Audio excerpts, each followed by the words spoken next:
Film Sports Talk, worldwide, with some news from the world of boxing. So y'all know what time it is. You ain't in a rush to get concussed. Now, let's talk a little bit of heavyweight first. We can go to a couple of ways. We might hit light heavy. We might go way, way down there too, to get all three of these boys. Now, the thing is, when you're talking heavyweights right now, we got March Madness, right? What we talking about March Madness? We had the Deontay Wilder versus Louis the Real King Kong Ortiz fight on the 3rd, and we got on the 31st your boy Anthony Joshua versus Joseph Parker. And if you want to, get a little froggy up in here, on the 24th we got Lucas Brown versus Dillian White. Pretty good heavyweight fights. Don't get no better than that in 1 month. March Madness, baby. But here's the thing: Louis the Real King Kong Ortiz lost to Deontay Wilder in a great fight. Now, let's just make sure it doesn't get silent around Louis the Real King Kong Ortiz. Let's try to keep this man relevant. Man's old, and sometimes you lose, and nothing happens for a while, right? And then the guy's already old as it is. Nothing's happened. No one has taken the opportunity to call Louis the Real King Kong Ortiz out, and that's the point.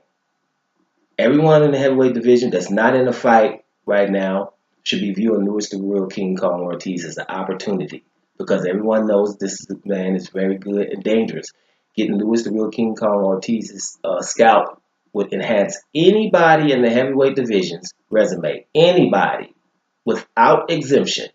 Anybody. We talked about from the lineal champ to Tyson Fury, either one of the Furies.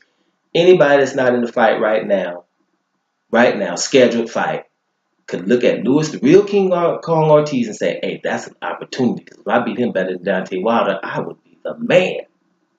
But ain't nobody going to holler at him. And I'm just making sure people realize that. Right? Let's go down a little bit further here to 122-pound division. Guillermo Rigondeaux. Remember? Right? Man, nobody wanted to fight in his division. Scared people with way bigger names than him out of the division. Then we got Scott Quigg over here fighting recently. Right? Him. Carl Frampton. Famous dudes. Don't even get on the Mexican dudes. Abner Maris. Leo Santa Cruz. All those guys admittedly didn't want to fight this guy. At 122. So they went up to 126. Made Guillermo Rigondeaux have to go way up to 130 to try to fight Lomachenko. Quit on that fight. People mad at him. Quitting on that fight. How you gonna quit on the fight?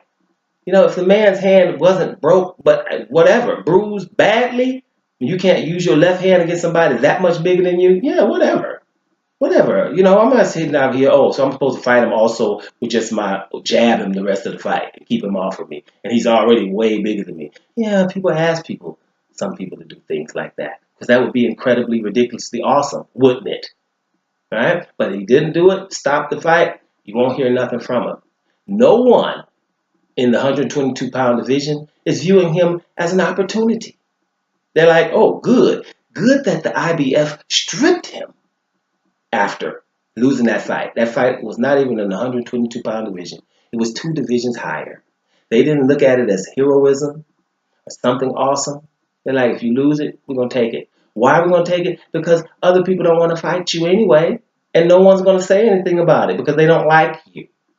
That's why we're stripping you, because we don't like you, and we can. And I'm pretty sure they ended it with a 9-9-9-9, right? Because no one cares. Same thing gonna happen to Sullivan Barrera. He lost the Bivol, right? He lost the Bivol last weekend, right? So, man, Sullivan Barrera's done for, right? That's what's going to be the narrative. Not that he beat Shabransky when nobody else was undefeated. Same dude Kovalev beat after him, way after him. Shabransky was undefeated. Joe Smith coming off of beating your boy Bernard Hopkins, and there's somebody else. Joe Smith was hot, right? Sullivan Barrera beat him. So now that he lost, ain't nobody gonna have to fight him because he's done for. That's what can happen, especially the Cubans, right? Erislandy Lara didn't even get a chance to fight Canelo again. Phew, we got out of that one. So we ain't have to readdress. We ain't got to readdress around here when we're entitled. So you're going to have these three Cuban dudes that could be viewed as opportunities for the rest of their division will be in obscurity with the quickness. It always happens. Let's watch what's gonna happen to Louis the Real King Kong Ortiz. I'm hoping we get up the next day and you're hearing, hey, somebody else, Dominic Brazil says he's fighting Louis the Real King Kong Ortiz. You know, I was gonna say Dillian White, Lucas Brown, but they're busy. They're obviously busy. But there's other ones right out of there that could be saying, I want him. Right? Tyson Fury, aren't you trying to come back right now and make a statement? Nope, I'm gonna take the back door route to to Anthony Joshua by signing with Eddie Hearn or something. Ain't nobody gonna say the name Louis the Real King Kong Ortiz and watch. No one's saying Guillermo Rigondeaux at 122. All these young, hungry dudes that were at 122 will be like, good, I want Guillermo Rigondeaux. No one has really beat him that's anywhere remotely around his size. Anyone. And no one even wants him. So the guy, think about this, guys. Let's be real. The guy who beats Guillermo Rigondeaux around his weight is a very awesome guy.